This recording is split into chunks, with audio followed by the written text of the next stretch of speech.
So streaming, cause why the heck not? Got a lot to talk about in the new one. So first things first. Hoping that doesn't break because I can't minimize it anymore.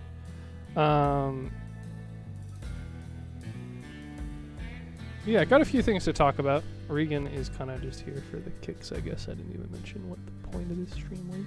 But basically gonna just talk about the things I mentioned to Regan anyway, as well as kind of looking at the new parts and ideas, combinations, whatnot. I don't expect this to be any groundbreaking sort of video, but I think it's worthwhile to discuss. In any case, so this is the 9th, if I recall correctly, Battle Pass season. Big chase as opposed to little chase. A lot of new shit that I have some conflicting feelings on. Gonna take a few looks. So to first start with, as far as the Battle Pass itself, it is a Syndicate and Steppenwolf's combination Battle Pass. So that explains the Steppenwolf logo with the dragon crawling around it. Interesting to note that they did actually have a different icon during the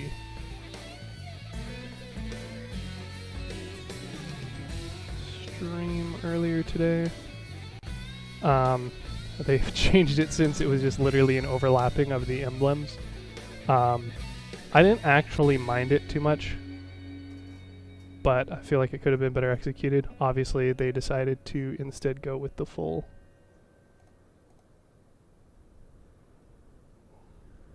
Oh yeah, that doesn't like staying open at all now, does it? Damn. Unfortunate. Logo. That being said, maybe that'll still be incorporated in the game. Blah blah blah blah. Chase. Let's see, what is it? Pretty sure.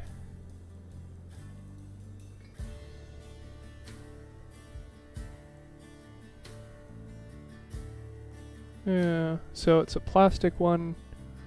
Yeah, so plastic is going to fucking tank Regan, because it's a hard raid that gives plastic, and it doesn't cost any fuel.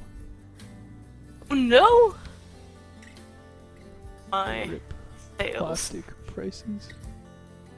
I don't know, it might go up, like, to match with the, like, demand for it, but I don't know. Go dump my plastic, got it. Yeah. Oh, so many changes to talk about. Let's see, what would make sense? Close that. Yeah, so new banner, which is pretty cool. So many changes with this.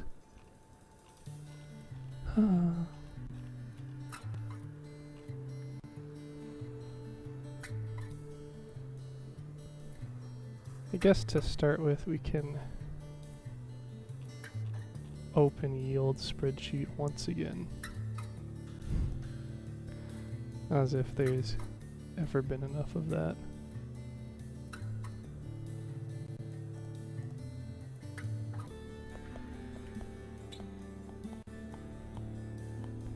And compare, because it is a longer season, which we have lacked in recent history.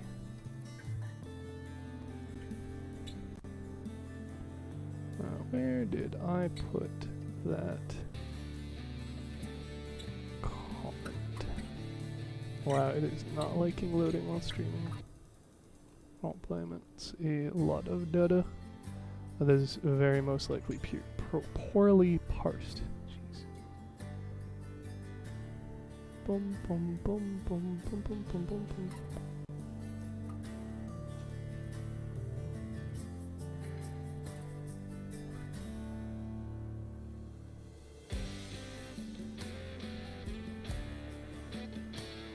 I swear, where did I put that?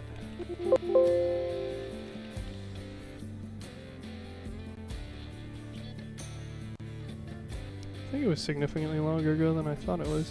Anyway, I was discussing basically the difference in season length. We started with having quote-unquote full-length seasons, which were in line with about a quarter per year. So that started in March/spring in North America for, what was it, 2020?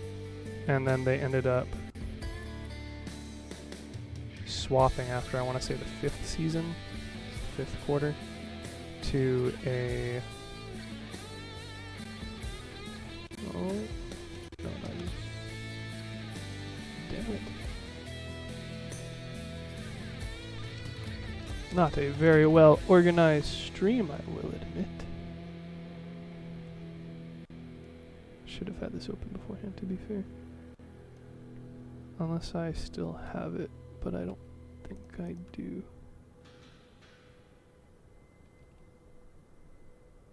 Oh, this is annoying. I literally had it open. Mind you, this is just me talking about... Quite literally. There we go. So just discussing the seasons and how it changed. So, yeah, we basically had 4-5 full-length seasons, and then afterwards they kind of split it into the mini-seasons. So we got Enemy of My Enemy, Holy Motors, Steel Gladiators, and then after Steel Gladiators, it seemed like they wanted to go back to the full-length seasons, which is not a problem for most people, in most people's eyes, I guess. There have been a couple of other changes in the meantime. I'm not going to touch on that, but basically, instead of having, yeah, the 2 shorter seasons that lasted about a month and a half, we now get this ludicrously long 3-month season. So I imagine what they kind of did was smush 2 seasons together, or sorry, 3 seasons, 3-ish seasons together. So instead of getting 3 mini quarters, we seem to have gotten 1 very long extended quarter. The display here is a bit of a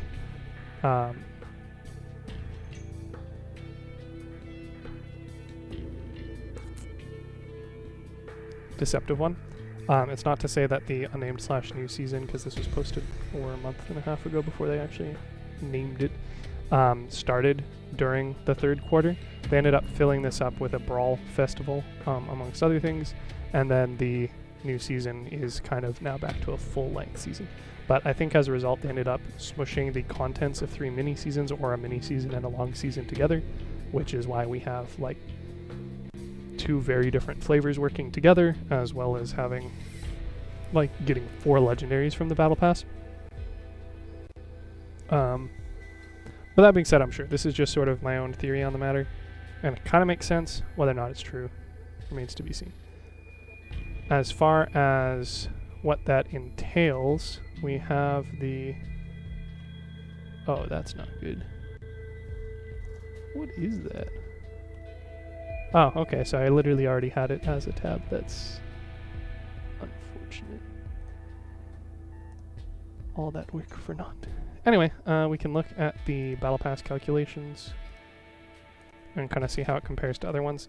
So I'm going to be operating off of some assumptions here, because while I knew the daily, weekly, additional weekly challenge count, not immediately, but when I did all these other calculations, this being effectively day 0 means that they aren't all going to be available yet.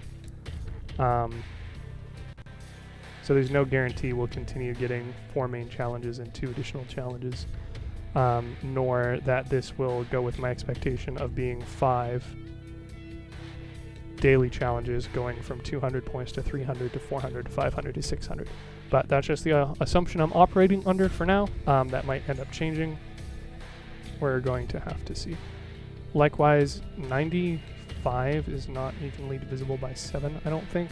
So it seems like we might either get a week with less challenges, or maybe full challenges but less time to complete them, which seems even less likely, or they're going to end up having a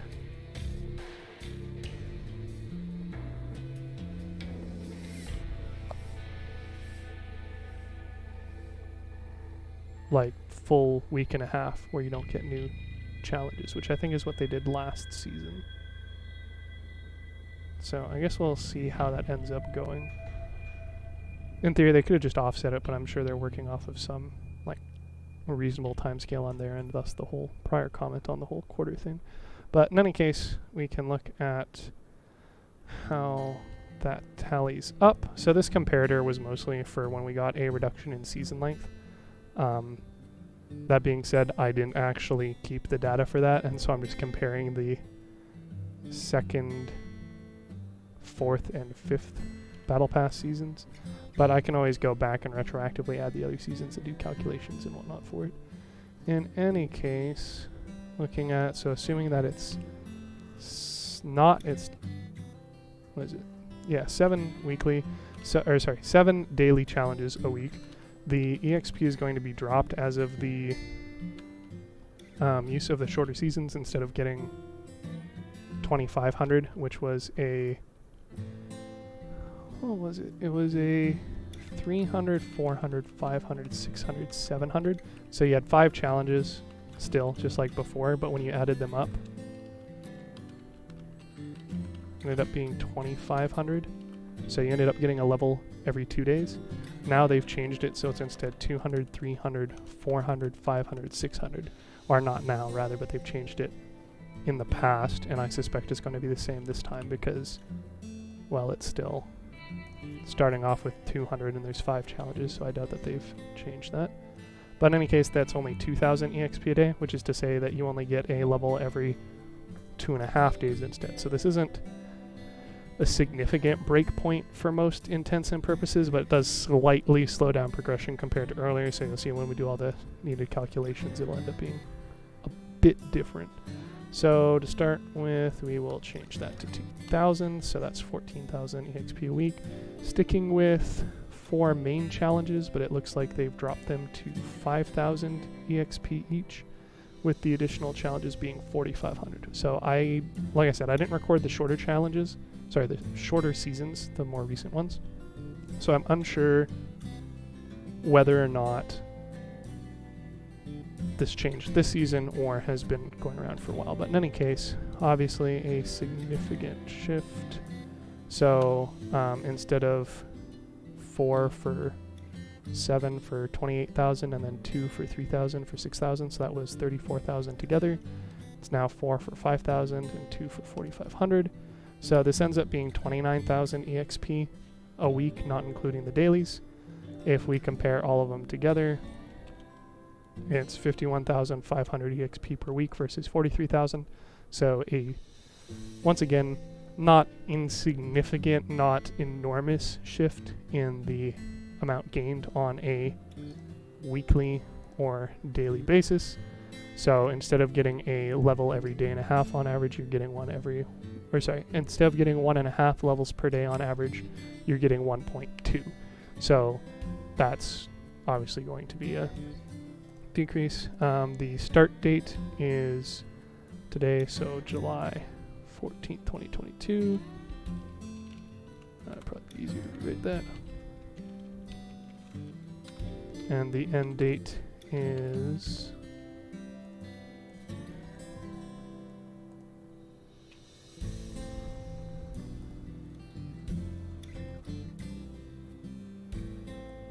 October 16th, 2022, which is an inclusive date. And if I had been a smarter man, I would have set up this length to calculate automatically. As it is, I'm just going to be lazy and use the in-game timer, which tells us that there are 95 days total. So looking at the math for that, it's assuming that it's going to be giving us a new one every 7 days. So this EXP value for extra days might actually end up being wrong. So what ends up happening is we look at the days needed per level, days needed for level 75. So we're going to end up having a significantly changed shift overall due to the increased EXP. So it takes about 20% longer to hit the max level. That being said, nowadays the EXP for prestiges, quote unquote, actually values something. It didn't used to be that for Doomsday Cars or Neon Dragon. I'm unsure when they added the change. It might have been in Guiding Star. It might have been later. Maybe, Regan, do you know? when they added coins for prestiges? No, I always thought it was an option.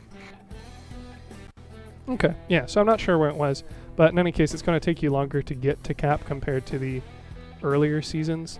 But at the same time, these quote-unquote extra days, this extra EXP is actually going to end up going somewhere. So compared to before, we have lower overall max EXP, so this is just based off of the understanding of getting your approximate EX per day throughout. If they end up axing the last week, so instead of 95 days, it's whatever that, so say 13 weeks of your daily EXP, and then maybe they just leave that extra, 5 days empty without a reset for challenges, which again I think is what they did last time. It's actually interesting because if I recall correctly, for the original system they always used to do like these releases on late Wednesday, early Thursday, but they didn't give you all the challenges. They would give you a half week of challenges, so you'd still have your full dailies, but you'd get 2 main weeklies and 1 additional weekly, so you'd only get a half week of challenges, and then half a week later on the weekend, on the Sunday, it would reset. So now, whether or not this is again the case for the multiple past seasons or is new, it looks like the reset is going to continue to be on Wednesday/Thursday. So that's why we have that extra half week at the end. On the plus side, it makes it easier to know the values and do this math now, rather than me having to wait the 3-4 days like I implied earlier, where I'd have to actually see how many challenges and how much EXP you get per reset. But in any case, that means we're going to have an extra half week at the end. Whether they give us some challenges like the 2 main and then the 1 additional, or whether they give us none, or whether they give us a full one and then we only have a few days to do all of them, or what, I don't know. That's obviously outside of the information I have. But in any case, this EXP value might be wrong, because rather than just taking the average and multiplying it by days, it might end up being 13 weeks of 43,000 EXP. So it might be 559,000. It might be that plus another 5 days of daily plus 2 times the weekly plus 1 times additional, so it might be 583,000, or it might just be 14 weeks of challenges, which would be 600,000. So I don't actually know which one of these values are correct. In any case, the approximate levels is going to be very similar, so based off of 5,000 EXP a level. And then considering that you start at level 1, and then if you buy the Battle Pass, of course, you get a free level, from quote-unquote free level from that as well. Or at least you used to.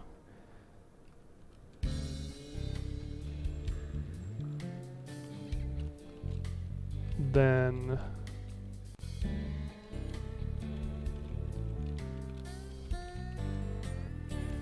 what do I want? I want the floor view.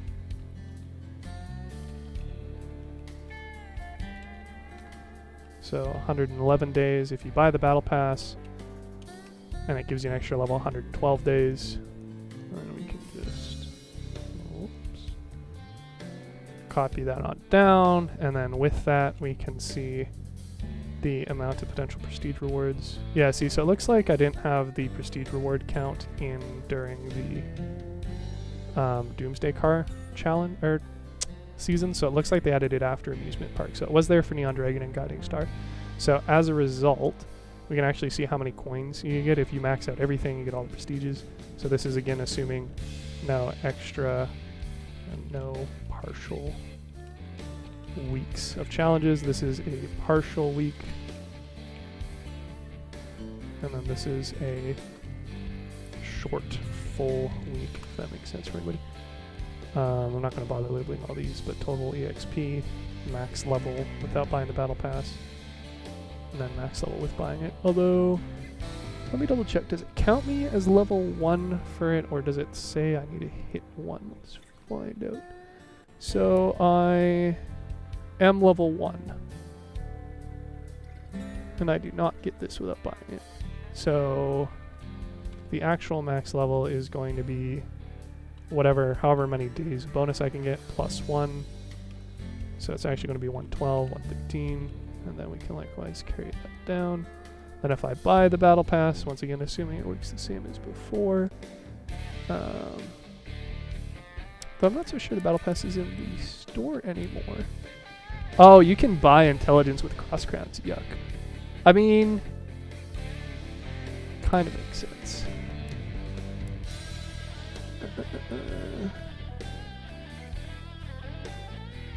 Let's see. Yeah, they don't mention it. We shouldn't have the Battle Pass available because it'll be a few days. But if we look at this, it should say you can. Okay, that's good enough. First off, for every prestige, you get 20 in-game coins. So that's consistent. Something buying. Does it mention? Probably later, after the actual pitch. Yeah, so unless you buy the Elite Battle Pass, which I'm definitely not, and probably never will. Oh, that's interesting. Elite Battle Pass. This pack can only be purchased once. That's news, Regan. Because beforehand, I don't know if you remember, people would be max level on day 1 and start like manufacturing and selling the stuff. Yeah, that's interesting. Nice to try and... Well, was it? Was it always that way? Am I tripping? Let's find out. What's another one? Enemy of my enemy Battle Pass. Crossout. Okay, Elite Battle Pass. Can only be purchased... No. Yeah. Can only be... Okay, so apparently it can only be purchased once this entire time. So I'm just off my rockers. I know you can still buy additional levels one by one, or at least you have been in the past. But yeah, you get 1 level that way, and then you can get 15 levels with the Elite Battle Pass, but that's not really a good investment in my eyes in most cases. But in any case, so you get a max level of 112, 113 if you buy the Battle Pass in these situations. So what this math ends up doing is it tells us the potential prestige rewards for it. So it's 20 coins a level, so they say. I'm going to double check because it would not be the first time they say one thing and are wrong. Yeah, 20 coins per level after 75. So we can say, okay, so you can hit blah blah blah amount of levels, and it will be that minus 75 is going to be equal to the amount of prestige levels you get, and that's going to be equal to that many coins. Definitely could use some data headers now. Okay, so let's say scenario, max EXP, max level with Battle Pass, and then we can say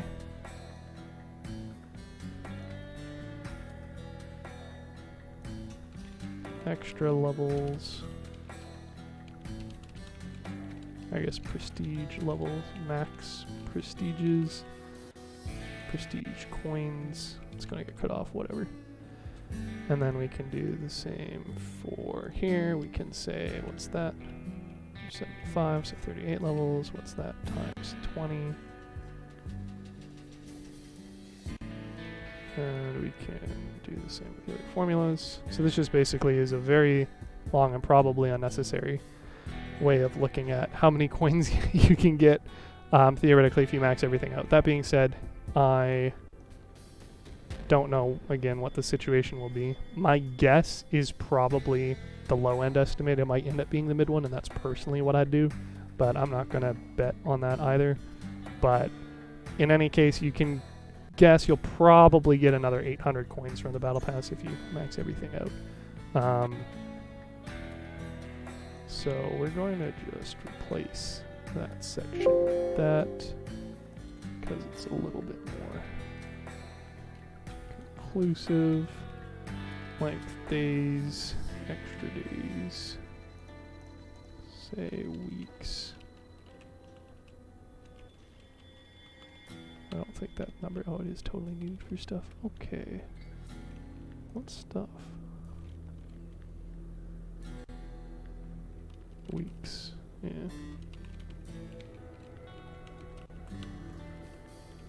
Ugh. Me mucking up. Okay, cool. So what does that all tell us? Probably not a whole heck of a lot.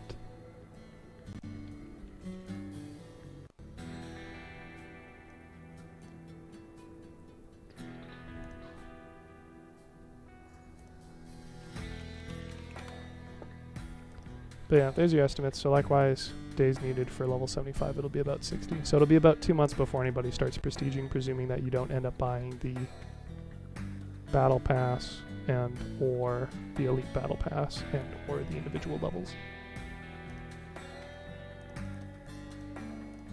Great, so now we know roughly, approximately how much grinding / reward is available compared to prior seasons. Again, I didn't do all of these calculations for them, so I don't know how accurate they ended up being. That being said, you can obviously see a pretty significant difference in max levels available for the Guiding Star one. Just due to it having a significantly longer length than the other one where the actual prestige reward was available. And so a lot more coins available via prestiging. That being said, if you're not prestiging, it's not going to make a huge difference. Likewise, if you're on Xbox and you buy the Battle Pass with multiple legendary items, where the market has 800 coins is about the cost of 2 cyan items, or like 2/3 of a cost of a purple item. 800 coins isn't going to make much of a difference, so you could arguably just stop doing the trials at that point, or the challenges. Also, it looks like they changed the UI, so instead of having like a solid black background when you use parameters, it's actually like foggy, or like partially grayed out. Translucent? You do. That's interesting. Oh, how unfortunate. The Heather is a rocket artillery item, which means that I don't need it for the trial since I already have the waltz. And the waltzes are fused, and they were like literally the reason I bought that battle pass. So in hindsight, I should not have bought the waltzes, especially since I don't like them and don't use them. Whack. I don't fault them for putting it in the rocket tab rather than the artillery tab, though, especially since artillery has apparently been renamed to flame weapons. Oh, they also condensed this quite a bit. That's nice. They made it so that rather than having like beforehand where you'd have gaps between different items of the same tier that aren't related to ones beneath them, so that they'd all be like disconnected, they now like shunt them together even if they're not related. So the mines got scrunched quite a bit.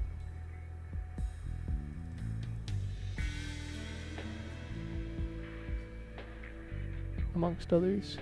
That's cool. I wonder if they ended up doing the same thing with the cabins. No, not really. Here they changed scopes.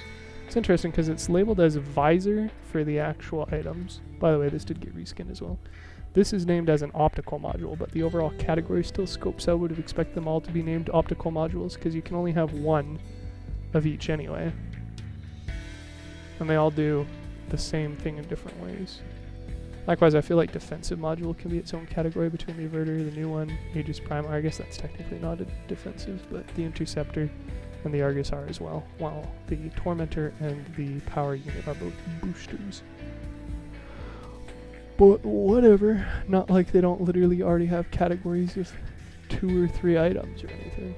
Which I assume is probably in-game for some like hardcode restrictions like stealth item, recharge booster item, scope item, generator item, engine item. You can only have one of. And all the others, they're like, whatever. However much energy you have.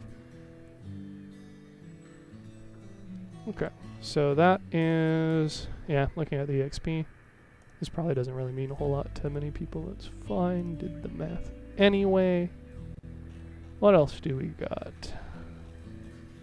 So we can look at the stats for stuff. I'm not going to because effort, but I will just kind of briefly outline my thoughts on each of them.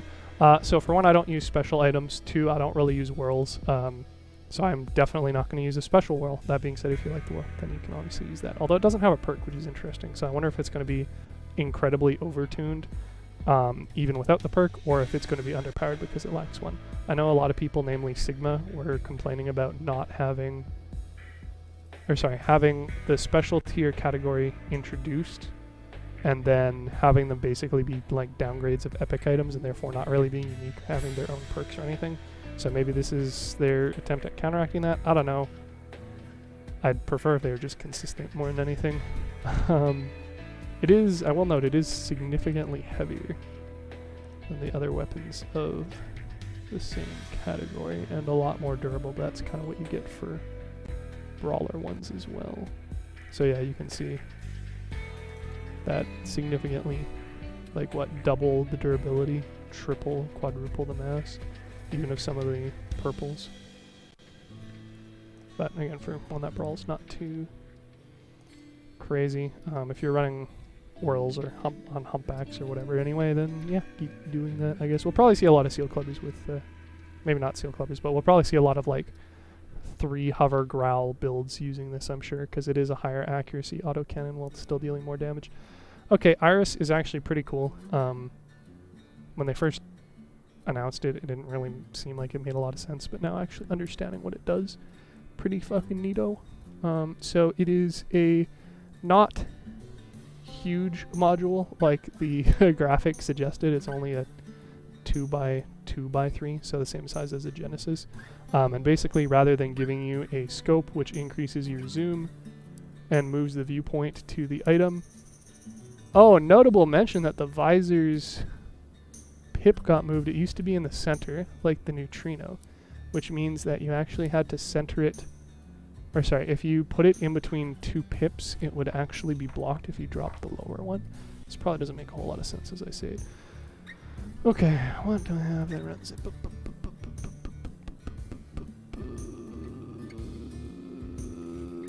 This guy.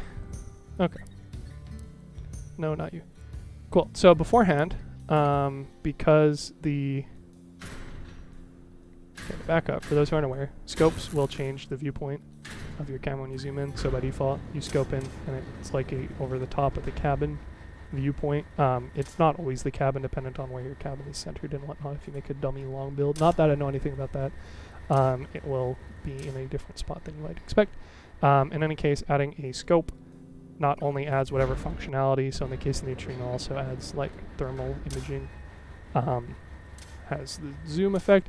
It also changes it to where you have it. So for instance, you can do some shenanigans like this, but as a result of the mesh being too high, too wide, but I've rotated it so it's the height in this case, the viewpoint is shifted to the center of those 2 pips, which means that you can't see above something that's 1 pip tall. So I'm wondering if that's been changed with this. Maybe as a better demonstration, I'll do this. So with that, you can see unobstructed just fine.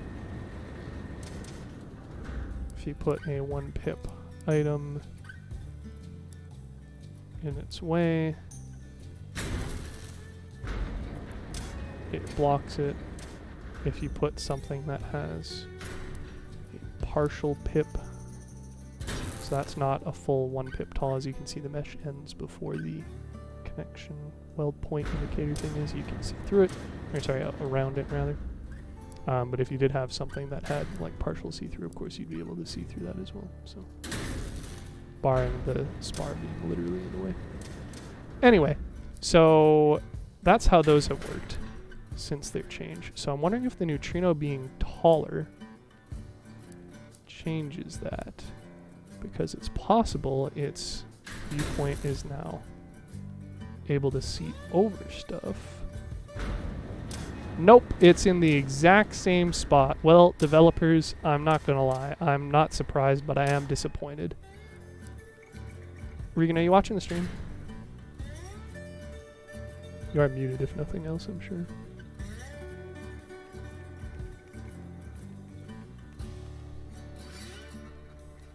Or is she dead?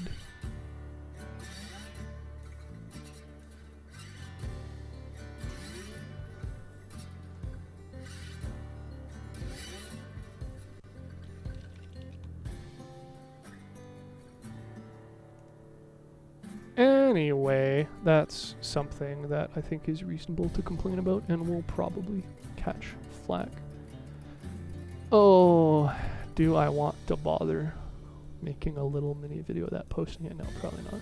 Do I want to do a screenshot of images showing what I mean? Also probably not. In any case, if I were a dev, I would have made it so that the viewpoint is now centered on the new camera location so that it can see on top of things. That being said, I probably also would have made that the case for the actual like higher tier scope so that it has an unblocked view sight and is only a 1x2 target from the front and a 1x1 from the side, and then have the lower tier scope, this one, instead be the one that's centered where you'd have to be playing with like half pip items or have the full 2x2 exposed to the front. But in any case, they decided to not do either of those, I guess. In any case, in all cases, this shifts the viewpoint, which might have some bad effects depending on where you put it or where people are if you're trying to shoot them. And as a result, if you end up getting that part blown off, destroyed, detached, rifted, whatever, then you lose your super special scoping kit. Wow, I didn't even hit that, did I? Rough.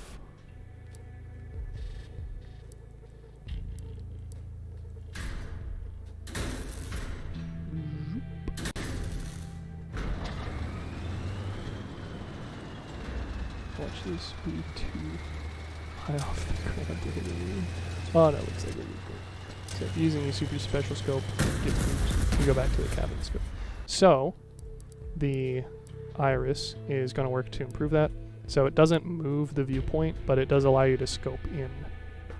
So it basically works like the old style of the scopes where they didn't shift the viewpoint. I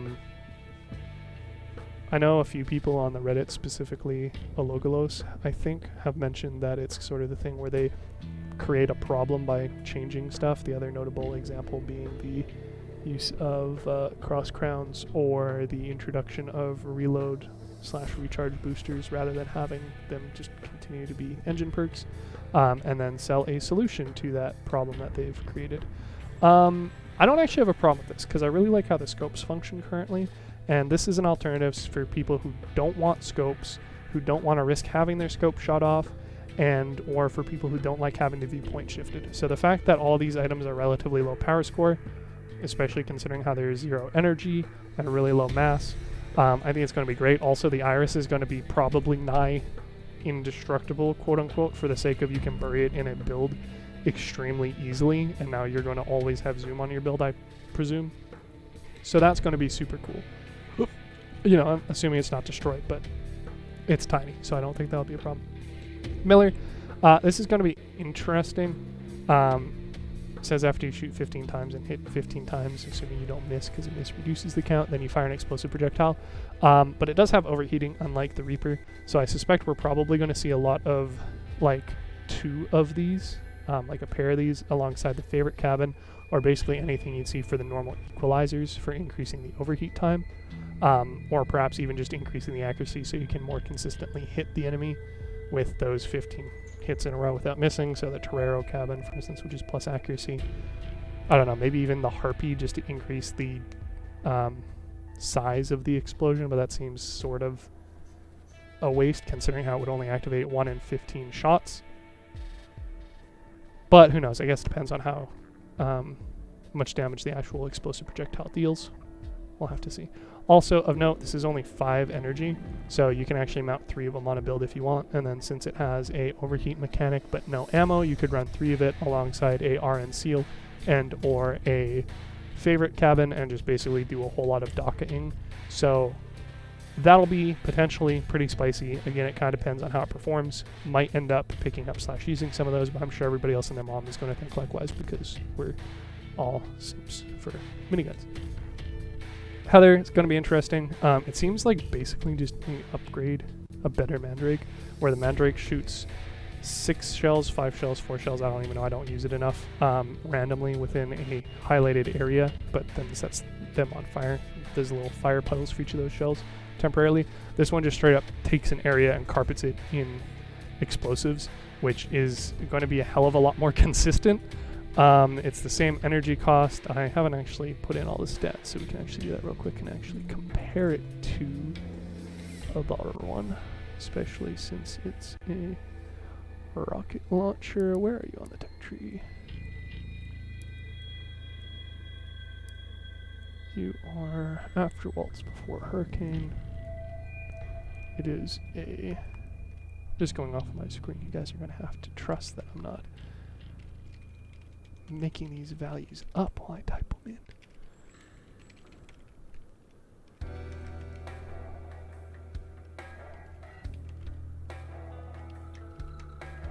Whoa, not that much. And then its perk is literally a copy paste of the Nidhogg. Well, I guess it's not, because it's a different value since they changed it. But effectively the same idea. And then if we compare that with that, so this is heavier, same power score, very similar durability, 10% more for the Mandrake, although it is massive in comparison, same energy. So I guess unless you're using like the actual napalm effect of it, you're probably better off using the Heather for no other reason than it's actually going to consistently hit things. That being said, they're both 7 energy. You could run one of each if you really wanted to. I suspect running one Heather on the Harpy Cabin, or I guess 1 or 2 Heathers on the Harpy Cabin alongside a reload booster and then a cloak and the hot red engine and buggy wheel. So the buggy wheel increases the speed threshold at which the Heather works. Would be potentially quite useful. I don't know if that's going to be quote-unquote a meta or what people are going to end up wanting to do or whatnot. But the entire point of me talking about this to begin with is I think it's also notable that you could also run a single Heather and then run a cap cannon trombone and be sort of like your own trapper slash mandraker slash rocketer. Especially at a potentially pretty low power score comparatively to others. Again, with the Harpy. I don't know why you wouldn't use the Harpy with this. But I guess Torero, again, for accuracy if you're really wanting to pinpoint people with it, but having more explosive radius effectively does the same thing of hitting more frequently. Yeah, I expect we're going to see a lot of Harpies with this. I can't really think of any other cabin that would like go really well other than like the Torero. Like a lot of the other ones are pretty situational or don't really work with top-down firing weapons. And obviously you still want to hit that speed cap for the reload speed increase. So having cloak in order to get away, disengage, having a high top speed is going to be pretty priority. So I don't think we'll see a lot of lower speed, slower vehicles like heavy cabins, especially due to the energy disparity. I mean, I've seen people run Mastodons, I think up to 2. I don't know if I've seen 2. I've definitely seen at least 1 on a Harpy before, so fitting 2 Heathers probably isn't going to be too terribly difficult, or even just 1 alongside the other things. As far as for other things that it could be interesting with, I think the Heather alongside an Incinerator would be pretty cool, because unlike the Mandrake, it's a lot more of a precision weapon. It leaves a larger puddle in general. It's cheaper because it's a lower tier, it's less mass, and it's also 1 less energy. So that would let you fit the Heather, Incinerator, a reload booster, and then a cheetah engine or whatever else you want to use with the 1 other point of energy on a Harpy cabin with it. This is assuming you're running an Apollo generator, of course, for the maximum energy cap of 16, but gives you quite a bit more options than just running the Mandrake Heather, especially since they kind of conflict in their jobs, I think, maybe. I don't know. Be interesting to see what people end up doing with it. I think, personally, I'd just rather have 2 Heathers. Theoretically, if you want to be super lame about it as far as, like, easiness goes, but maybe not effectiveness, would be 2 Heathers and then a trombone. Mostly for raids, I think it'd be really cool to actually have, like, a siege artillery weapon actually viable for hard raids, but guess we'll see how it ends up looking. So quite a few cool things with that. Omamori. Yeah, it's a weird ass shape, and the pips are in really weird, obscure places like with the master cabin, but I suspect that that's on purpose for the sake of making it a lot harder to make your build like crazy connected on all sides. That being said, since the smallest connection pip for most things is like a 2x2, you can basically look at it as for every like 2x2 gap space, one of those is going to have a pip. So like I think there's pips on the top here, on here, and then on the back side as well, even though it's not shown. I don't think there's any on the inside or on the other side of these, like the T-junction arms, or on the sides obviously, but still that allows you to like touch quite a few things with it and then use its perk. I think it's going to go really, really well. Oh, that's interesting. They actually buffed the value to it. It was I want to say it was 260 in the stream earlier today. And now it's 360, which makes sense because now that's literally more than the durability of the part, so you can actually kill it with that. Could be wrong, might be misremembering, but in any case, I think it's going to work best with the Avalanche because it's basically an upgrade elephant. So other than having 2 turret cannons, you have a single quote-unquote cannon. It's considered a howitzer, so it has a lot like more projectile drop. It's basically a big-ass cannon.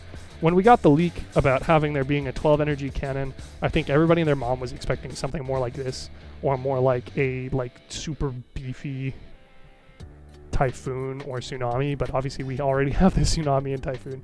So this is not only a cool difference, but oh, those bastards, look at what they did. They shifted the elephant over, so because they condensed the categories like I was mentioning earlier, the elephant used to be on its own over here, and everything else to the left was pushed left. So as a result, there was this blank column underneath the median, and there's the blank column above and below the elephant, but they shifted it over. They haven't connected it. I think they generally want this to indicate direct upgrades. Really, this is kind of a descendant of it. Whether or not they end up looking at it that way or actually doing that, I don't know.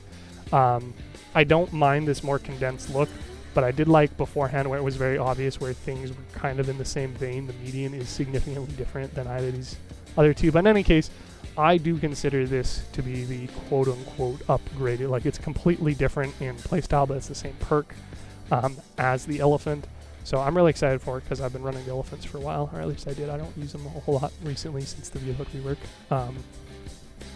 but I really love them, and the quote-unquote better version of that being out is going to be super cool. So basically, after shooting, you get damage resistance during reload. So stack that with the Omamori as well as the Cohort cabin, which allows you to temporarily have 30% build damage resistance. Going to be super beefy. That's probably the biggest thing I'm expecting to see / use personally. Actually, let's see how well that would fit together. I'm assuming pretty dang well. Sorry, I didn't see my controller shut off. Here now. Rough. Miss so much talking, streaming. Yeah, so the Cohort is what? 8 by 4, and then another 2 on top. And the howitzer it's probably 8 by 4, isn't it? Oh yeah. So that is going to fit so super sexily on the front of the Cohort cabin. My god. And you can even go the extra mile and you can slap that rather than putting it on the bottom down it's going to be a terrible representation, but rather than putting it here, you could put it up here instead. Slap your favorite plow of choice underneath. Maybe you got no fear and no mass concerns, and you just slap the fucking train plow underneath it. Obviously I have to stick out further since the thing's deeper, but you could do that, and then you could fit the Omamori or the averter directly to that and the cabin. Oh, bad example. You'd want it. Oh, having issues doing it with the averter sideways, but I'm sure you have the same thing with the Omamori. Be able to do that, and then you just have this cannon attached to the front of your Cohort that has the damage resistance thing. It has the Cohort's buff. It has its own buff. Oh, it's gonna be good. I'm excited. Too bad it's only 60 days away to get the max level, so Oh, it's actually pretty early in the Battle Pass, Regan. This is going to be good. It's the first legendary you get. It's actually, I don't know if you're watching the stream now, but it's literally the first legendary, and not only is it that, but it's so far away from all the other legendaries. So levels 51 to 75 are all legendary stuff. Before 75, so from like 43, 44, 45, 46, 47 technically, 48 and 50 are all purple, as well as levels 27 to 41. But the Avalanche is just in the middle of all of that as the first and only legendary. So that's only going to be... What did I say? 42 levels per day, so equal 4D, assuming we buy the Battle Pass, which fucking course we are, divided by that. So in about a month, if you max out all the dailies, can have the Avalanche. In another week and a half can have the Omamori with it, and it's going to be glorious. It's going to be good. I mean, cannons kind of suck in general now, but I live for that possibility. Yeah, so you could definitely attach it basically like a sideways averter or lengthwise averter, like I did here in the mock-up. This is exciting stuff, Regan. Sounds like it. Oh, it's actually 5 long. Uh-oh. That changes things, not insignificantly. Because the gap on the cohort is only 4. Oh, they do have pips underneath, though. That's interesting. So, what can we do? We can't fit it. Well, we could put it sideways, but it's not going to connect to anything. I don't think you're going to be able to use the Omamori with that. Like, you could slap it so it connects to the cabin, and then 5 pips later it connects to the artillery. But this gap is only a 4x3. Sorry, it is a 5x3, but it's sideways. 5x4, final answer. It's only 4 deep, so you're not going to be able to attach it directly to that unless you have a gap. That being said, I don't know how bad of an idea it would be to leave a gap between it, because it is a monstrously high durability part, and not having it directly connected to cabin is going to be rough. But you could get away with slapping the Omamori there regularly, and then maybe using some buggy parts or whatever to actually connect the howitzer itself. I don't know, you'd have to of course move that down because that's just me mocking up that, so it would be more like that, and then of course the Sturm Tiger does that, and then we slap on something to space out the freight train plow, and it ends up looking like that-ish, or maybe even like that, depending on if we're able to cover the barrel properly. It's gonna be good, Regan. It's gonna be real good. I am excited now seeing the dimensions and how they fit together, other than the Omamori cock blocking this, but that's definitely by design, and I can understand why they didn't make it like perfect. It's gonna be good. It's gonna suck because it's probably not a good gun for raids, but it's gonna be great for art purposes and for the heft of running the fucking howitzer like that. Gonna be good. Sounds like we need to do more PvP though. Yeah. And then we have the Kame, which is basically the cockpit, but the Janabi, but reversed. But the Griffin, but not for cloaking, but for debuffs. I'm interested to see, I'm sure we're going to see a fuck ton of this, just like with the Griffin, where it's absolutely everywhere before people actually figure out how to use it effectively. I don't actually know how big of a problem it's going to be. I think like if you ran a Flame Dog on it and then fought other Flame Dogs, it would be super annoying that all of a sudden they can't heat you and get double damage.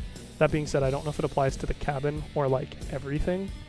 So it might not make much of a difference if all it does is make your cabin less affected by it. Because like heating the cabin directly isn't like normally how people kill you unless they're running like miniguns in the Aurora. But obviously being able to say lol no to things like the Phoenix bolts will be useful in raids. Being able to say no to the debuff of like the sparks against Dawn's Children raids, stuff like that's going to be cool. CKs are cool.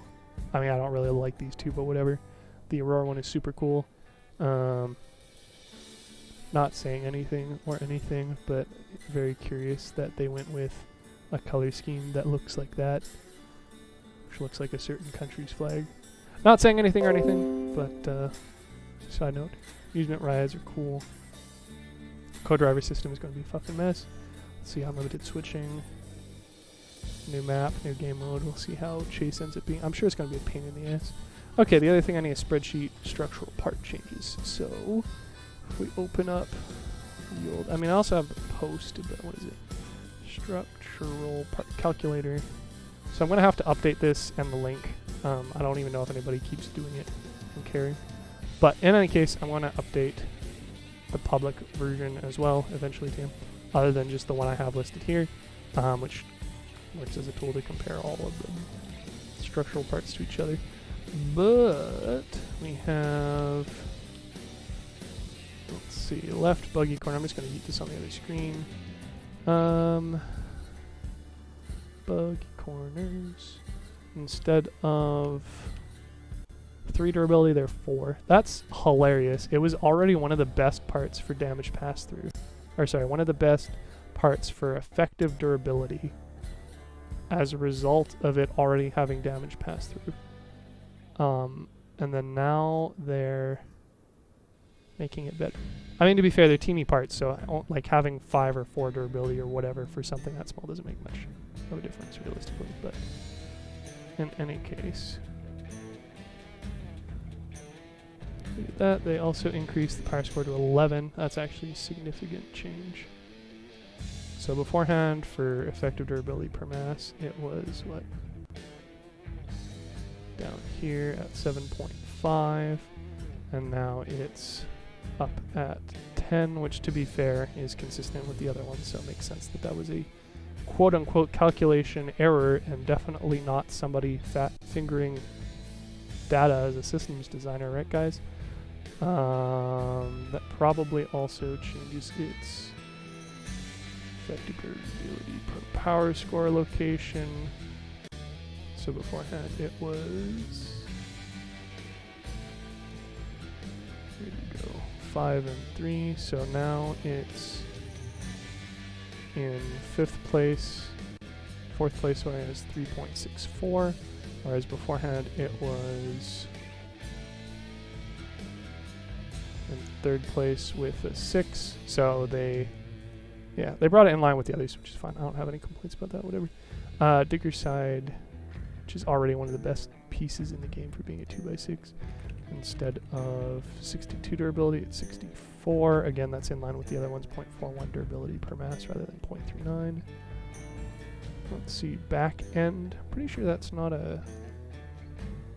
Yeah, that's a bumper. Interesting. Back end durability from 118 to 155. I mean, kind of hard to compare it to others because there isn't any other engineer or founders bumpers to compare it to, I don't think. But whatever, I'll trust that it's in line with whatever goals they have. Mengu, which I'm pretty sure is another bumper. Significant shifts in mass, durability, and power score. So power score is now 68. Wow, that's a significant shift. Well, they basically rebalanced these entire parts. They basically made them become... They shifted it one entire... Okay, look at this one second. They had...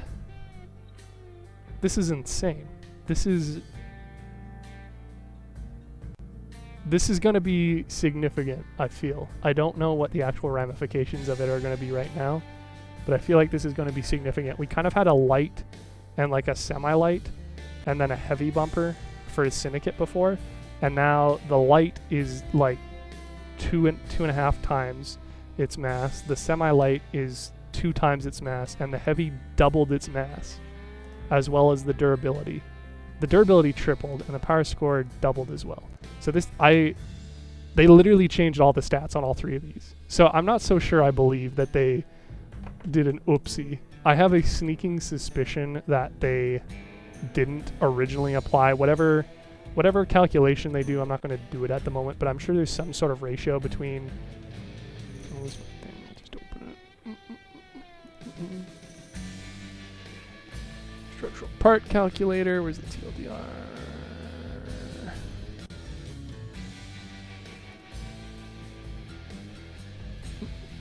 Okay, and here's how. Okay, whatever. I'll just open it.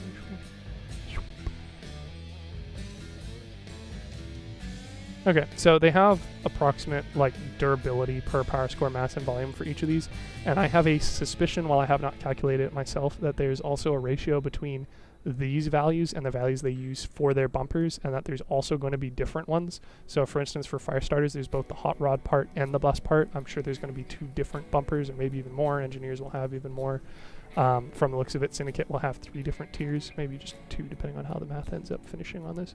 But a ratio between the bumpers and stuff. So this is actually part. Did I even? Nope.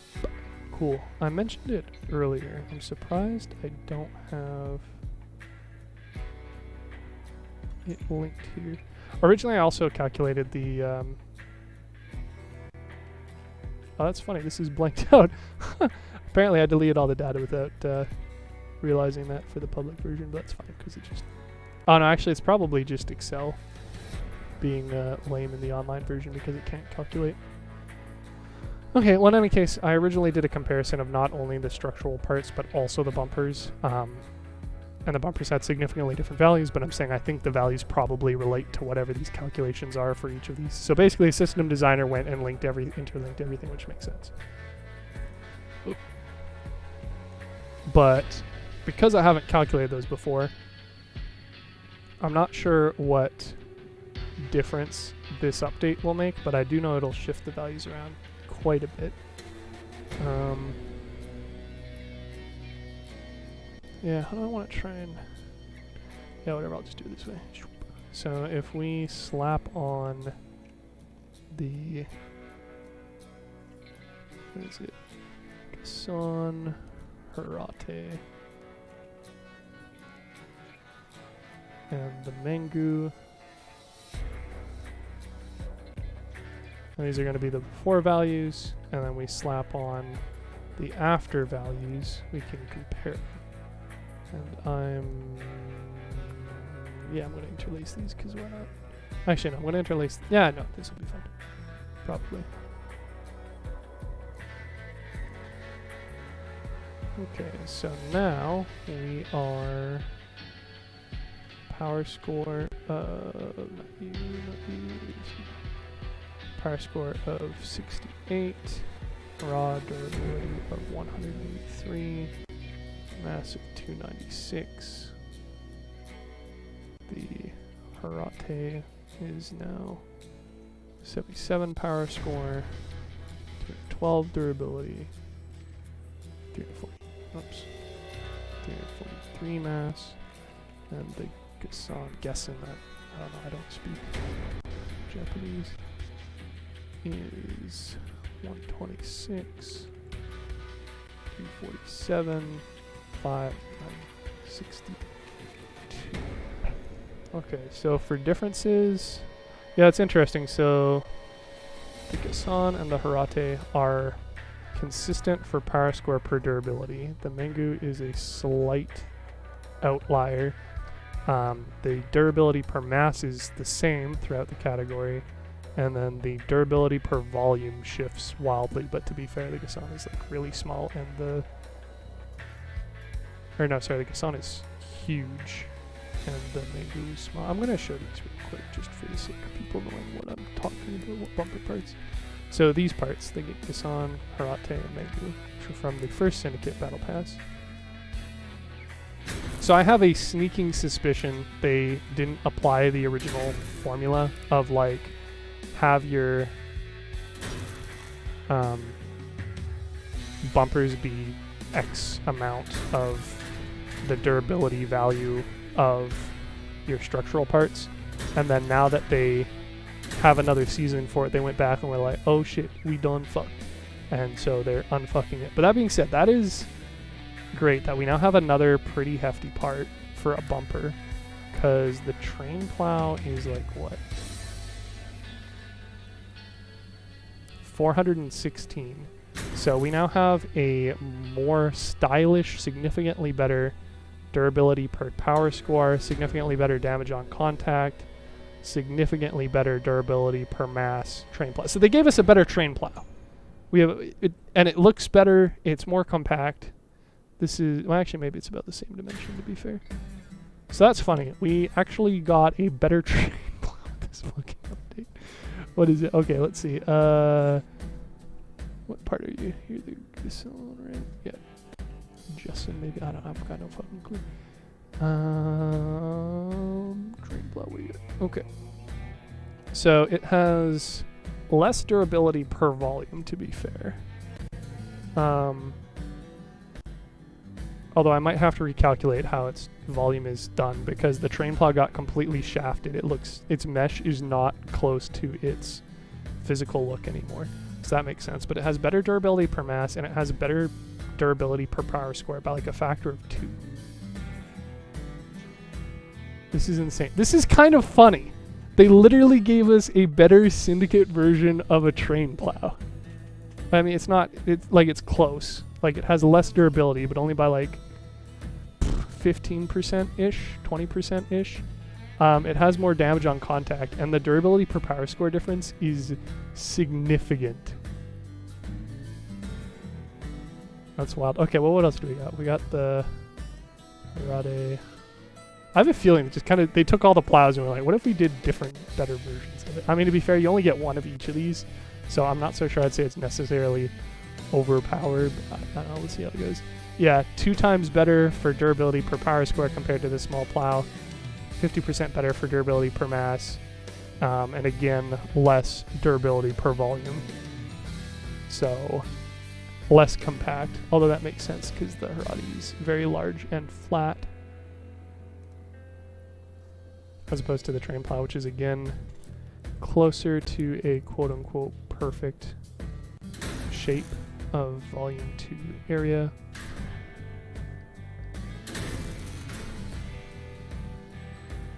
And then we also got the Megu. What do you got for the Megu?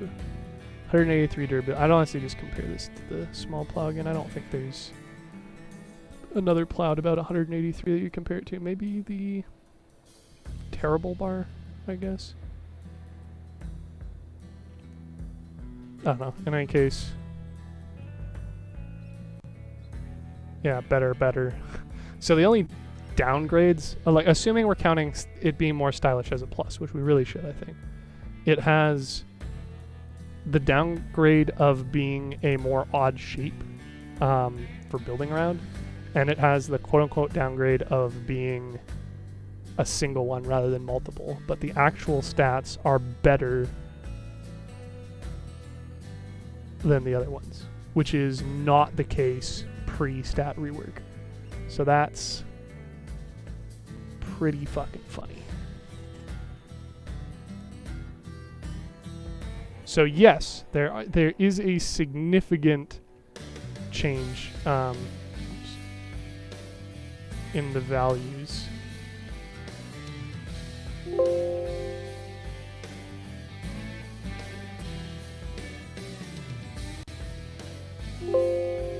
Do you hear that, Regan? You can replace all of your sad, non-cool art train plow armor with fun Syndicate armor instead.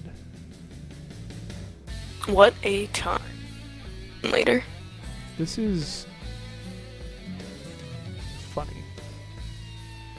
I was not expecting to do like this much of a dive on it. But here we are, an hour later, and I'm still rambling about different things that have changed analysis-wise. This is great. This is great. Cool. So that's the structural parts changed. I'm going to have to redo the master. They didn't change any of the actual stats I recorded for the Vulture. They did change stats for the Ripper, so I'll just update that real quick. But I don't think that requires its own full investigation on what's changed or anything. Just update them. Let's see. What did you change? Durability, 581. Mass, 648. Yeah, so they made it heavier. More beefy in a turret. Cool. Scorpion damage reduced. I don't track that. Oh, Regan. Oh, you missed the part where I talked about scopes. It's going to feel bad. You're going to want to check the stream. Not necessarily right now, but just in general when I get back. Oh, okay. Or maybe I won't loop back to it. Maybe you should just watch the VOD. I don't know.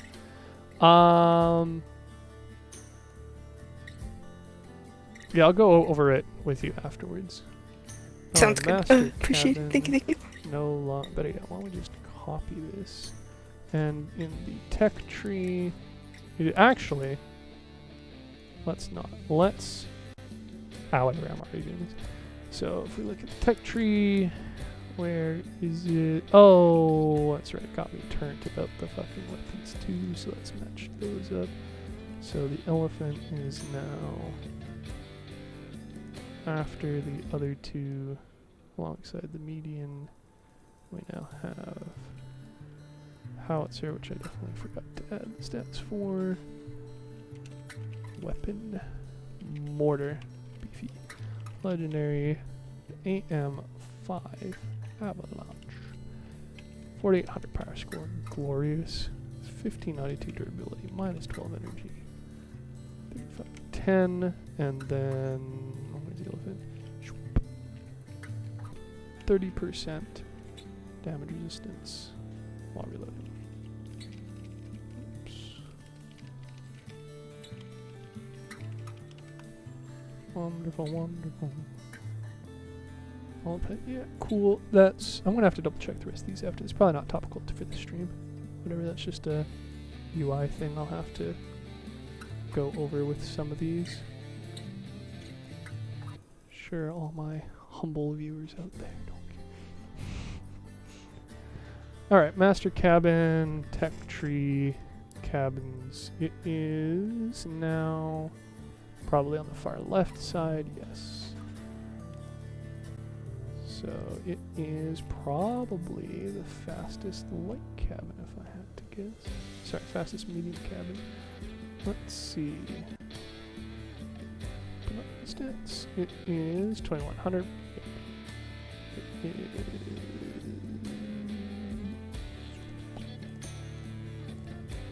Yep. Okay, let's just. Oh, this is killing me. Paste and then get rid of borders. Nice. Snow mountain gray light. So as a result, it's 2100. Power is buffed up, so it's now 7.5 ish. Speed's 5 times. Did they change these values? Yeah, they significantly changed the max mass, not so much for the tonnage. That's fine. I don't do meta comparisons between the different categories of cabins, so I don't know if this is like quote unquote in line with what they've generally done for like light cabins versus heavy or light versus medium, although to be fair I know they do increase the power score in accordance with the general formula between them. And likewise the medium and the heavy match, but I haven't looked at what the actual ratios for stuff is. I have all the shit calculated, so I don't have to. Let's see. I changed it for. I'm gonna have to double check how this works because the description is not obvious enough to me. Medium tonnage. Yeah, okay. So it is not faster than the Beholder. So once again, they make me cry by having the fastest cabin not on the furthest left side. Shame. Also kind of weird how they have the Kami as a upgraded Janabi, but it's not. And its crafting recipe doesn't even require the Janabi, so I don't know why it says they're linked. So they just basically link whenever they feel like, rather than logically, I don't know.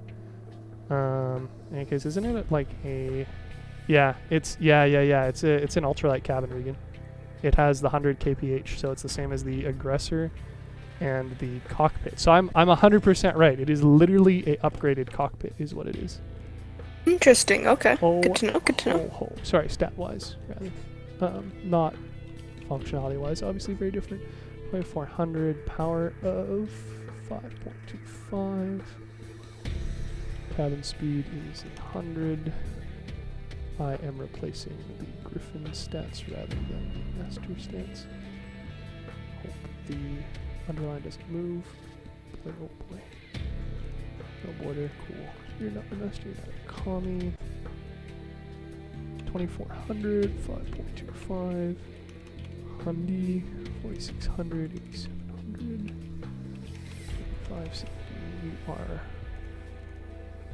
Right. And then, let's see, 5-second debuff and attach immunity. 15-second beep boop. Cool. So, what? Is that right? That can't be right. It literally has the same mass as the Deadman cabin. Max mass. And very similar tonnage. Very peculiar. Huh. Same power. These ratios are close enough to be very interesting to me. Whether or not they're actually like important for the design balance. Again, I don't generally compare things within a category for the sake of cabins, just because it would be insane to do that exhaustively. But very, very similar stats. Very interesting. I wonder if they meant Kami to be quote-unquote a better Deadman. I don't know. Again, the perks don't really work at all. And the Deadman is also a light rather than an ultralight cabin. Very interesting. Anyway, this is why I do those analyses.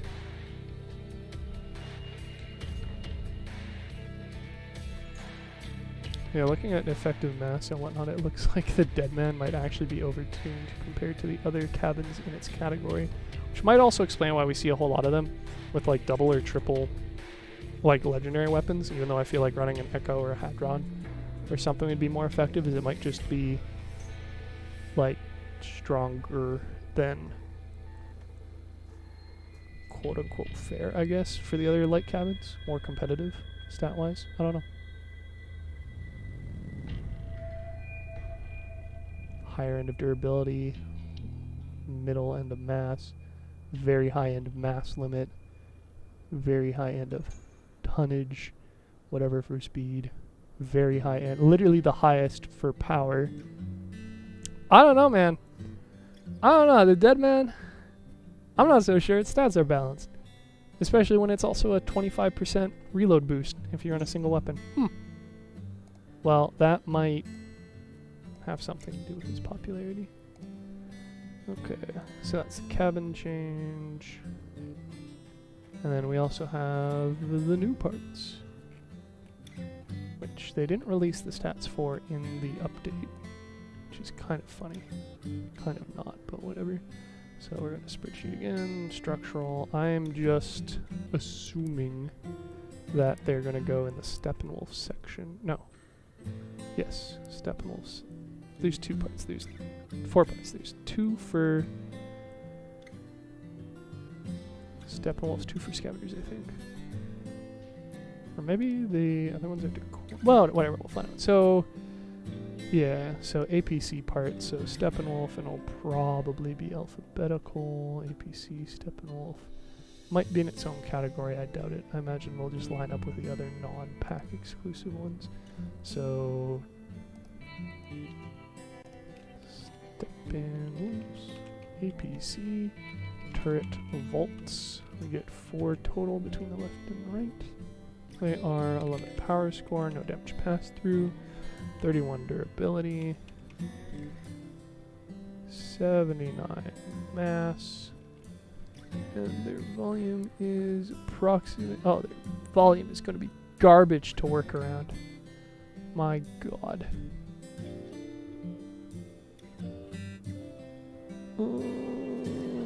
Does not spark joy. 1, 2, 3, 4, 5, 6, 7, 8, 9-ish. Be my estimation. 4, 3, 2. Yeah. 9-ish. Yeah, that value doesn't line up with the other ones very well. Whatever. Mass. Power score is in line. Cool. I mean, I don't like how small they are, and they're relatively fragile as far as like parts go in general, not necessarily for Steppenwolfs, because they're actually higher than a lot of the other ones for their durability per power score. But, unless I mistyped. No, okay. But they're just, like, they're small. They're weak, you know? Like, they're more decor than anything else. They're basically like the Armored Hatch, but not. And the Armored Hatch is already not very used because of its size and shape. Whatever. We'll have to see how she goes. Do not own those. Highlight them in orange to double check the... That's probably 9, but whatever. Double check those. And then the Syndicate part is... Oh no, it's just another Steppenwolf part. Okay, APC fenders. Nice. How's Isle treating you again? Actually got it shut down. Oh wow. Engrossed by the stream? I know. Pretty fly. I know, got like pretty good updates. Spreadsheets. Oh, you know it. Get those sweet. Yeah, the values are in line. I don't know. They're more art parts than anything else, I think. Like, they had, like, yeah, they're kind of cool. I don't think they'll see a whole lot of use just because of their size and shape. But I guess we will have to see.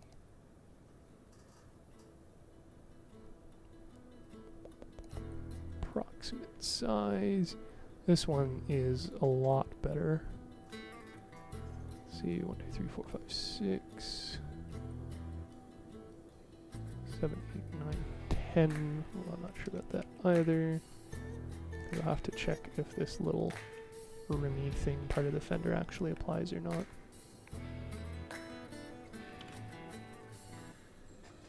Okay. Yeah, again an outlier compared to the other values, so we'll have to see.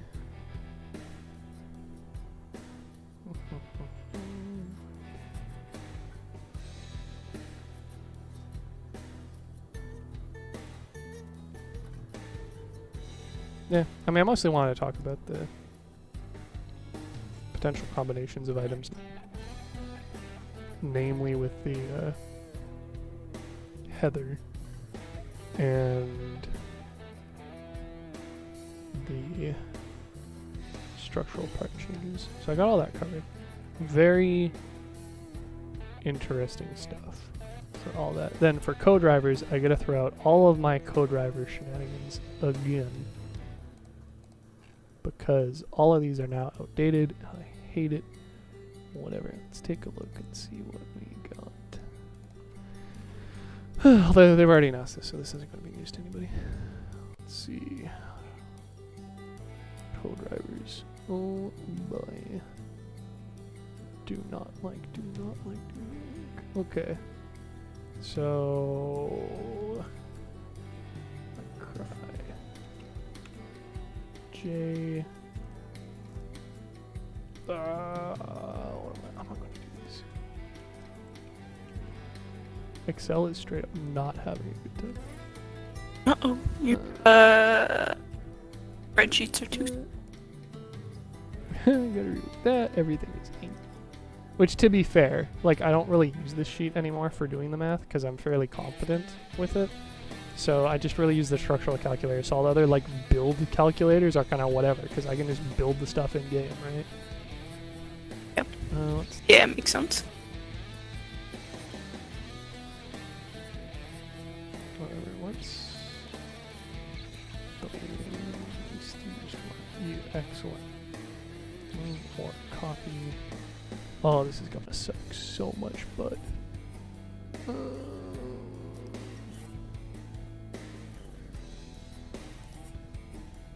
Yeah, I'm just gonna make a blank one for comparison. Oops. And then get rid of the other ones and cry and have to update all of them. Anyway, so we got J. That's your passive. 5% projectile speed. Minus 10%. Oops. Minus 10%. Weapon spread. 20% ammo pack mass. And her perk.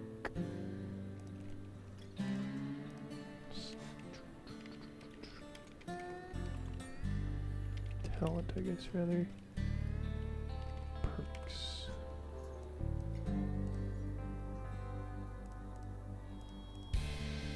Let's see.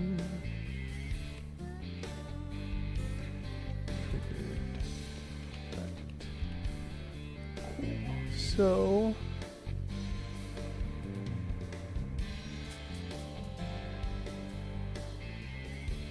pretty much just the same thing there. Cool. So 7 to 28% weapon damage for each hit for a 80 plus meter hit.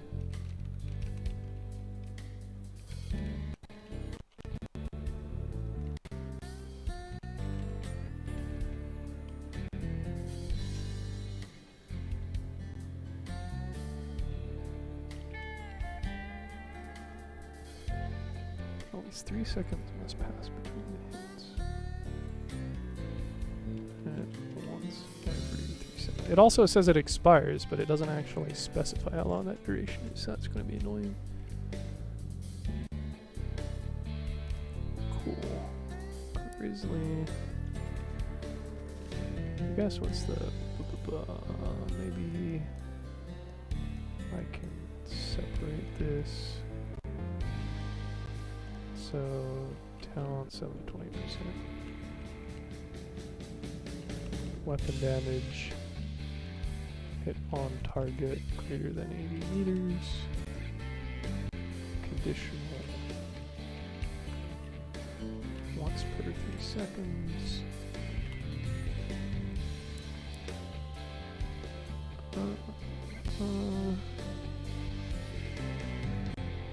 Resets on all weapons miss, whatever the hell that means. And then a duration, who knows how long that is. Cool. Grizzly.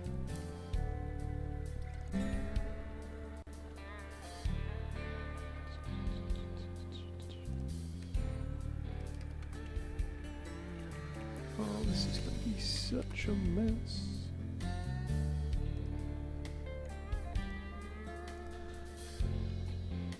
So 3% mass, nice. 5% vehicle durability, minus 10%.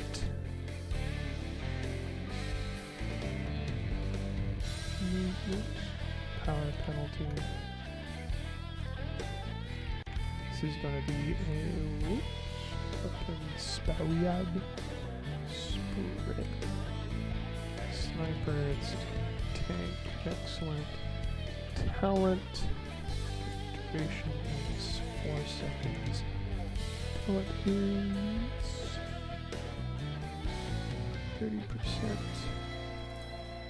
Oops, 30% vehicle damage resistance, just super hot. Conditional is 3 hits once. I feel like I gotta make a double one on this charge. Charge conditional.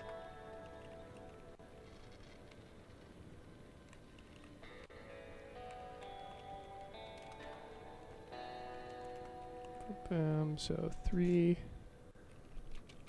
Receive 3 hits. 1 sec between hits. Oh, this is so rough to spreadsheet. 4 seconds, cool. Kind of liking how this is starting to look for comparison's sake. Yuki. 5% tonnage. Minus 20%. Slowed debuff. 10% movement. Ability. On, okay. Effect. Talent is increase. Oh. 15% weapon damage. Charge.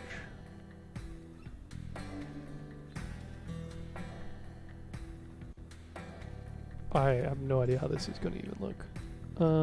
Behind enemy within 35 meters.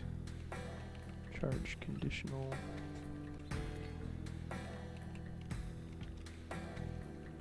I hate how that looks. Enemies. Not really a conditional. I have no idea what this is going to look like. What is that? It's kind of a CQC ambusher. What are you doing then right now, Regan? Just vibing. Okay. It's like, let's opt to Crossout and play it. And then it's fucking 2 AM. I'm still just streaming all the spreadsheets. Gotta get the stats in. Yeah. Gotta get that content up here. I mean, I'm not complaining, but if you don't have any either, all the better. Spread, increase rate. I have no idea what that means. What does that mean? Increase rate, accuracy debuff, spread increase per shot, whatever. Sweet, 10% weapon rotation speed, self-destruct damage. Okay, so they're the new lunatics. Self-destruct, damage, talent. Oh, there's so much text on the screen. Let's see, 25% damage, weapon damage. Damage and damage taken. 6 seconds reset on weapon loss. Oh my god, dude, this is going to be fucking crazy with lances. Glad to hear. I fear what may come. Because it will spam reset every time. Like, the duration is 6 seconds and it increases damage by 25%. And then every time you lose the weapon, it resets the buff. Oh that being my. said, you'll probably burn through all of your lances within 6 seconds. And it's also going to be kind of hard to trigger. But, my goodness. If they get it, then, yeah. So, talent charges after hitting an enemy 30 times at a distance of 35 meters or more. So what's the charge? 30 hits on enemy. 35 plus.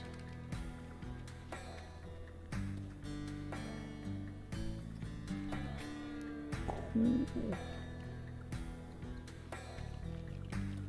After charge, whatever. Yeah, what is that? That's kind of... I feel like autocannons would be kind of good. I think that, I don't know. Self-destruct is kind of just like an oddball for like plus damage. And then spread change in weapon rotation speed. And then it's only 6 seconds. So maybe it's meant to be for shotguns, really. Like, you gotta kind of stay outside and skirt them a little bit. Get a shit ton of hits. Maybe shotgun pellets each count as a hit or something. I don't know. And then like rush in and just go blam, blam, blam. But at the same time, weapon rotation speed and spread increase rate wouldn't apply to those. I don't know. I'm just going to assign it the skirmisher title, because that kind of seems what it's looking to do. Phobos. I can just add all these names now. R-type 52. Falcon, Titlin. Phobos. Minus 10%. invisibility. Detection range, minus 10%. Invisibility, I'm just gonna say cloak. Cloak. Cooldown.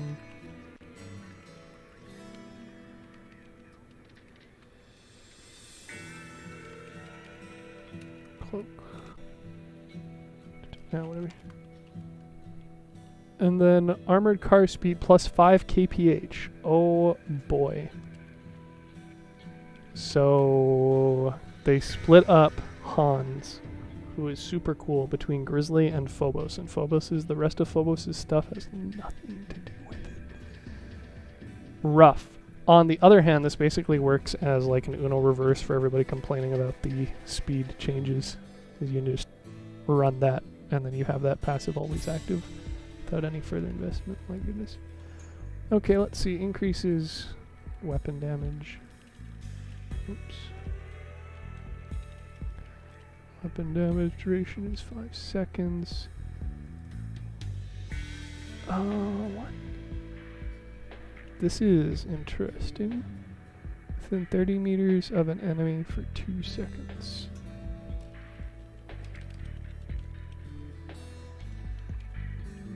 Seconds. 4-second charge. Block on damage taken.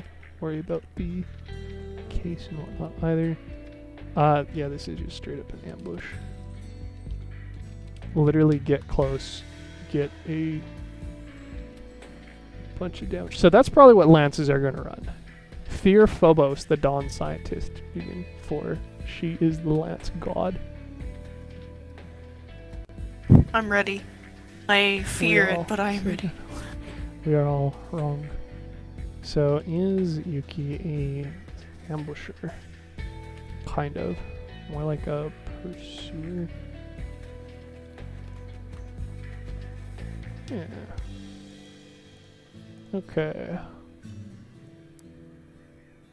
R-Type 52 Drone Boy, which is to say everybody's least favorite dude. Drone durability. Drone activation time. Last 10% drone active. No, drone targeting delay. Drone.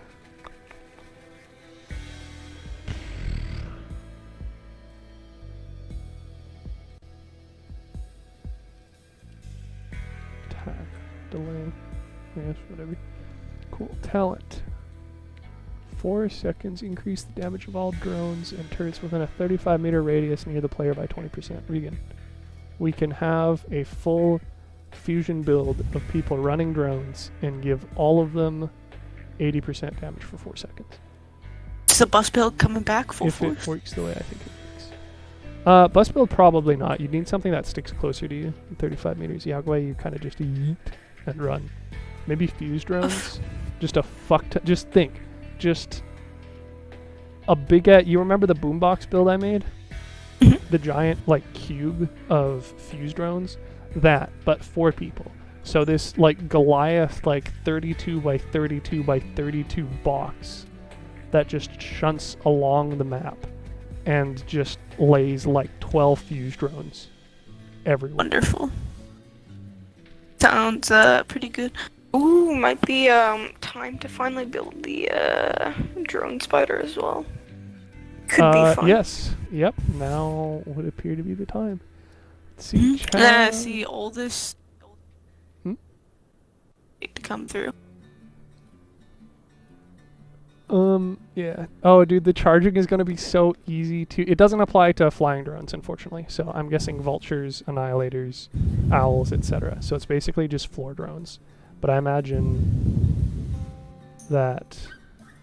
Oh yeah, it says turrets too. Okay. Let's see. Charge is within 60 meter of drones. Of wheel drones or turrets. 6 second to full charge. Count doesn't affect. Whatever, figure out the formatting later. What do we even have for drones, really?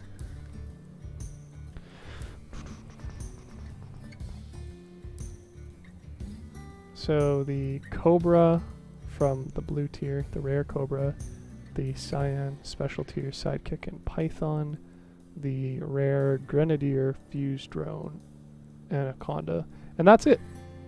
That's literally it. Everything else is a wheeled. Oh, unless maybe when they say flying drone, they mean the ones that are classified as drone, which is just the Annihilator line and its predecessors, and not the quote-unquote autonomous drones. You know? That I don't know. testing for. It kind of sounds like it, doesn't it? I feel like it would be kind of hard to double check. Plus, you'd have to buy them, and the intelligence didn't scale with all the things, and I didn't have everybody maxed out. Yikes. We'll have to see. Oh. Really not a fan in general of... like, I like that Codriver's got their own screen and whatnot. Not really a fan of how the new system works at all. Like, you grind out intelligence, which is done by just buying it or doing missions as like a, you know, just a thing you get. And then you spend it, and then you have it. You have the people. So I have, 32,000, and that was after getting 5 of the co-drivers to level 14, not spending for the 15th, and then getting 2 to 12. And that's enough to unlock the first 3, which are 9,000 total, and then another 3. So I only need 4 weeks of maxing out the intelligence to have all the co-drivers, and then I'm done. That's literally it. Until they come up with more, I have no use for intelligence.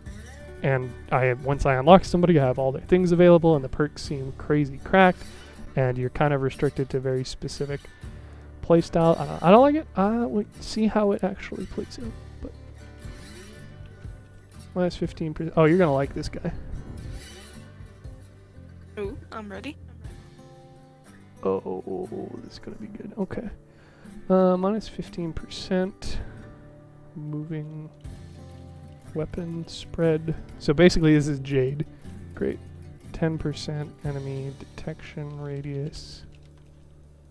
10% engine power. See if that's ever better. Highlights explosive modules. Explosives. Okay, let's see. 15% increased damage. Increased damage 2, and highlights explosives. Neat. Duration is 6 seconds. The effect is... Okay, conditional is within a radar, whatever. Charge resets on damage. Then 2-second enemy scope within radar. 2-second enemy view target, whatever. That is going to be very I haven't seen anybody who's explicitly like cannons, and that hurts.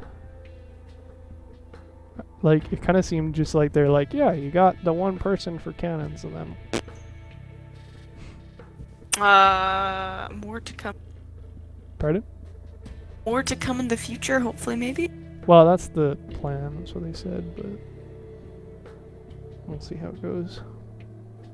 We'll have to see how she goes. So it's kind of another pursuer one, but instead of being like a CQC pursuer, it's more like a... I don't know, it's kind of another-ish sniping one. It's going to be good for miniguns, machine guns. Okay. Basically. I just don't really know what to call that kind of place.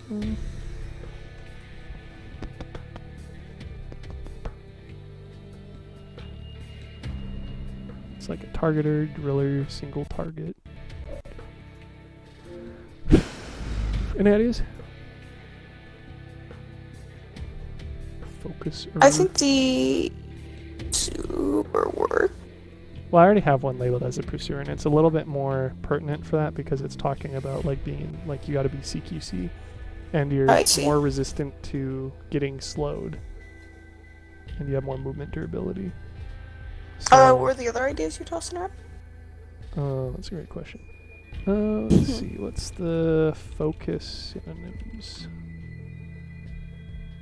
Okay, focuser. I don't think focuser is a word. Anchor, pivot, nucleus, bedrock, kingpin, linchpin, cornerstone, heart, center, focal point, sharp, crisp, distinct, clear cut, clear. Let's see. Okay, an act of concentrating. Emphasis, accent, priority, attention, concentration, weightage, subject, thesis, text, question, issue, topic, subject matter, concern, theme. Content, point, motive. Oh, there you go. Point man. Boom. Boom, bam. Except it has a very different meaning in the military, but whatever. Whatever. Prioritizer sounds terrible, so we're not going to go with that. Alright, and then Flamey Girl, which is probably going to be your new main squeeze. You probably also have enough intelligence. Have you been, like, poking around with, like, leveling up your guys and whatnot? Or have you just been like, straight vibing, staring at the wall? Straight vibing, yeah. Alright. Yeah, it looks like I got a good chunk of... Pardon? Probably. Looks like I got a good chunk of credits for that. What is it? Fire rate of frontal and course rocket launchers. What is a course rocket launcher? Maybe one that you like the flutes there, where you can sort of, they follow a trail. I don't know. I want to guess unguided because, like, that would be, like, for frontal, that's snowfall, and the ones that are like snowfall are like the cricket and the locust, you know? I'm just going to guess it's unguided rockets. Because it wouldn't make sense to give a perk for the guided ones or the precision ones. That's like speed. Yeah, okay. But I don't know. Could be wrong. 10%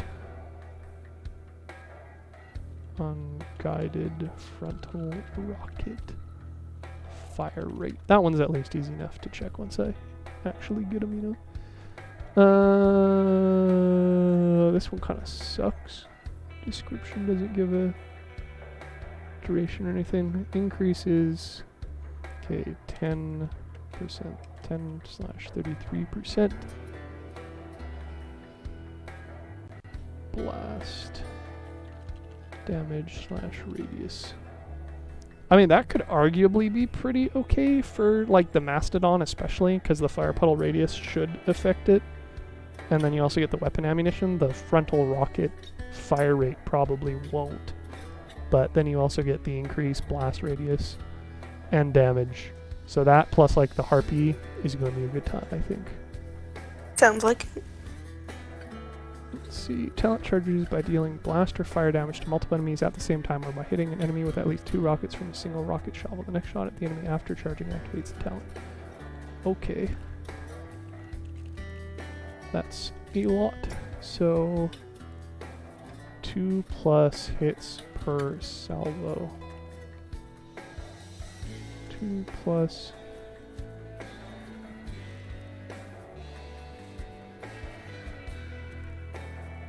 enemy hits per salvo. Yeah, they wrote a lot of text to basically say that. Cool. Duration, who knows? So this is literally explosions. That's her archetype. She makes things explode. Oh, and also fire. What is a good... It's a good archetype. What is a good term for somebody who likes explosions and fire? Probably pyromaniac, because I feel like you could... What is the demolitionist version of pyromaniac? Pyromaniac, but for explosives. Pyromaniac Arson's just fire, right? Yeah. Intermittent explosive disorder. What? Pyromaniac. Pyromaniac, but for explosives. Terrorist, okay. Bomb maniac. What else?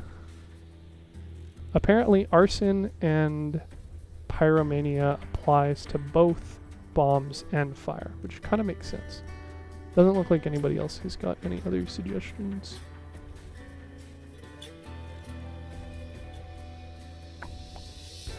Yeah, explosions are pretty much bigger, more damaging fires. I can dig it. Cool, Pyromaniac it is. We're gonna see so much of her, bro. She's there's gonna be a lot more explosions, and I'm okay with that.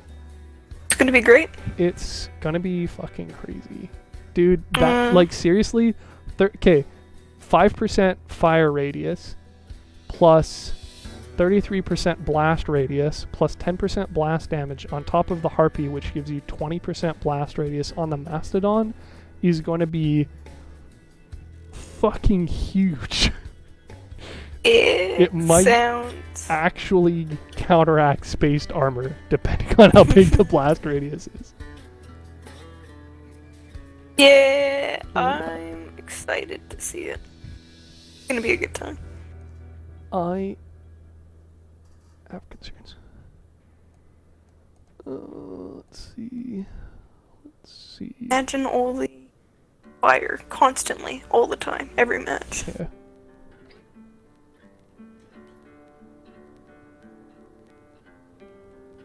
I'm so glad I didn't spend the last tier to max out the other two, because oh my god, just getting an additional 20,000 intel. Not even that, it would have been another what? 10,000 intelligence for 6,000 electronics, 4,000 electronics would suck. Yippee for not doing that. I don't like the new system. Well, maybe hopefully they do some poking around with it. Yeah. I don't know. I mean, at the very least, all of them are so focused, it's kind of easy to just take a weapon and yeet it under one of them, but on the other hand, that kind of takes away, all the build variety. Yeah. If you want a tank, you're going to use Grizzly. Because why else would you use anything else? Yeah. Yeah, I think that Bang Shield is really going to like Yuki, though. Just for... Hey, what if I just... Because she's kind of tanky, but she's more focused on dealing damage. And keeping up with people, so... Oh, that's handy. Okay. Yeah, which ones I'll buy, which ones I'll use, I don't know. Unfortunately, I think I actually have to choose, because... Otherwise, I can't build up more intelligence. Alright, I think that's everything in the update list of importance. I mean, oh yeah, only 2 hours or whatever. So we can probably...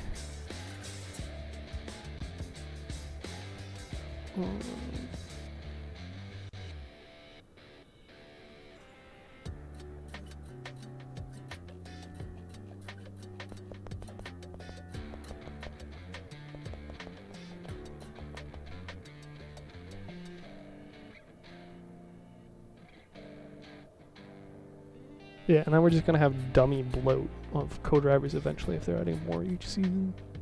Do not want. Just give us a big ass skill tree instead, bro. How about individual drivers instead? So yeah, I'd be interested to see how they'll do some more down the line. But. I am cautiously pessimistic.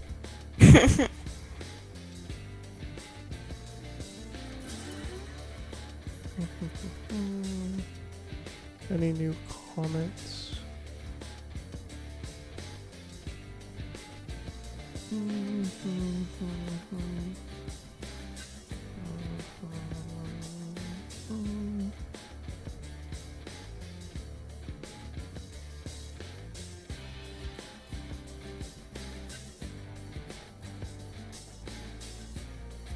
Thank you, Targum, for recognizing that I have max intelligence.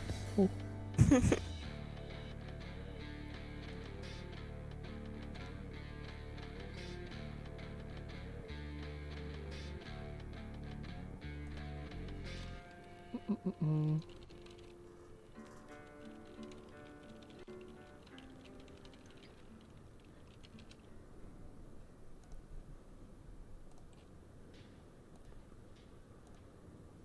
Okay.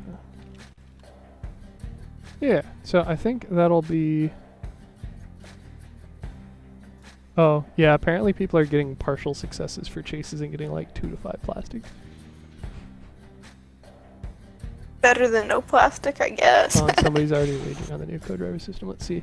Everything is fucked, but obviously they did overall. I think people were asking for rework, more of the system, more inclusive. The system seems less relevant. Can't really pick out ones in certain builds because they seem more simplified niche. Can't assign Codrivers to specific builds. Players wanted the game to load specific Codrivers into specific builds instead of having Master Jack covering all 3. Now it's the same. Blah blah blah blah.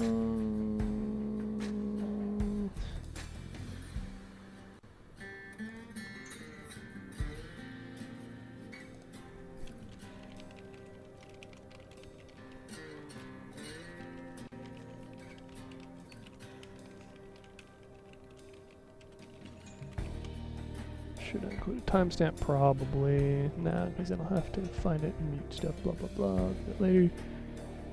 Do agree with.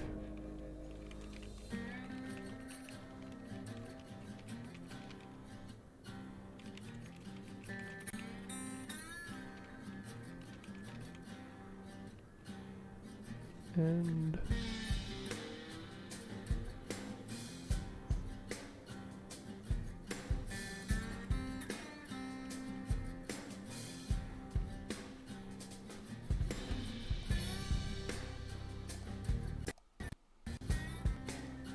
okay, boom, bam. So probably good to end the stream.